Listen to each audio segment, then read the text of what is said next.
Hello viewers, পরীর রাজা পরিচালন চ্যানেলে আপনাদের সবাইকে স্বাগত। তো থাম্বনেলে আপনারা দেখতেই পেরেছেন যে একবার মন্ত্র পড়ে পরী হাজির করার সহজ উপায় নিয়ে আপনাদের সামনে আমি হাজির হয়েছি। তাও একবার মন্ত্র পড়ে বিধবা দৌলত পরী হাজির করার সহজ উপায় নিয়ে হাজির হয়েছি।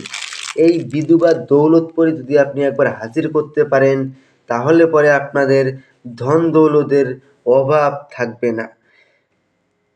তো এটা আপনারা নিজেরাই প্রয়োগ করতে পারবেন। আপনারা নিজেরা কিভাবে প্রয়োগ করবেন, ভিডিওটা শেষ পর্যন্ত দেখুন, তাহলে পরে বুঝতে পারবেন। আর একে দিয়ে কি কি কাজ করাতে পারবেন, একে দিয়ে আপনারা ভালো খারাপ সব ধরনের কাজ করাতে পারবেন, জায়েজ না জায়েজ সব ধরনের কাজ। তো এই পরীকে দিয়ে আপনারা এক স্থান থেকে আরেক স্থানে মুহূর্তের মধ্যে পৌঁছে যেতে পারবেন। এটা আপনারা রাতের বেলা এক স্থান থেকে আরেক স্থানে মুহূর্তের মধ্যে পৌঁছে যেতে পারবেন। তো এই বিধবা পরীকে যদি আপনারা হাজির করতে পারেন, ও আপনার সঙ্গে আজীবন প্রেমিকা রূপে থাকবে। আর এটা যদি আপনারা নিজেরা প্রয়োগ করতে না পারেন, তাহলে পরে চালান করে দেওয়া হয়।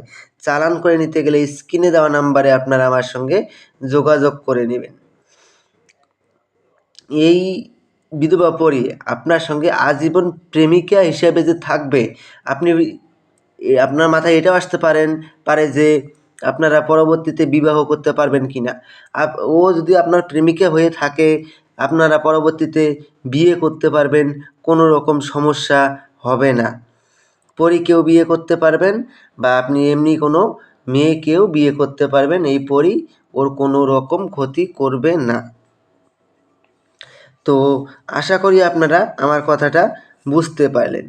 তো এটা করার পূর্বে আপনারা আমার কাছ থেকে অনুমতি নিয়ে তারপরে আপনারা এটার প্রয়োগ করবেন।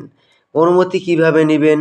আমার চ্যানেলটাকে সাবস্ক্রাইব করবেন, লাইক করবেন, আপনাদের বন্ধুদের মাঝখানে শেয়ার করবেন, করে আমার কমেন্টে অনুমতি চাইবেন। অটোমেটিক আপনারা অনুমতি পেয়ে যাবেন।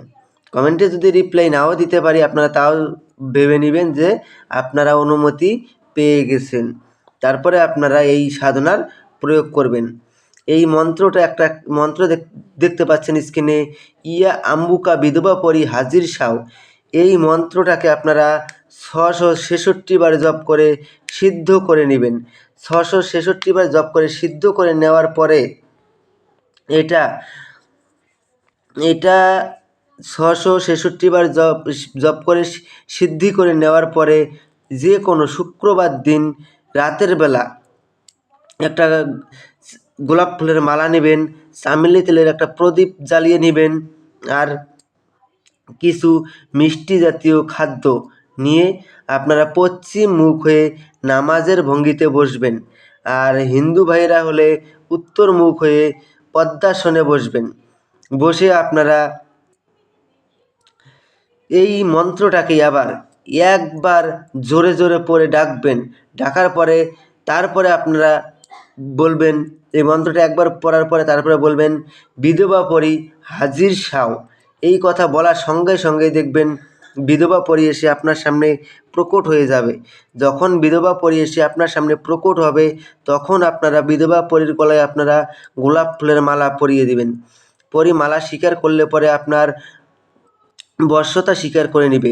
তারপরে আপনারা ওনাকে বলবেন যে আপনাকে কী নামে ডাকলে পরে আপনি আমার সামনে এসে প্রকট হবেন। উনি আপনাকে একটা নাম বলে দেবে, ওই নামে আপনি যখনই ডাকবেন তখনই সে আপনার সামনে এসে প্রকট হবে।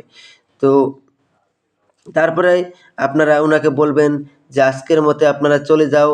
তারপরের দিন থেকে আপনারা যে কোনো কাজ করিয়ে নিতে পারবেন। আর যেদিন হাজির করবেন ওই দিন কোনো কাজ করাবেন না।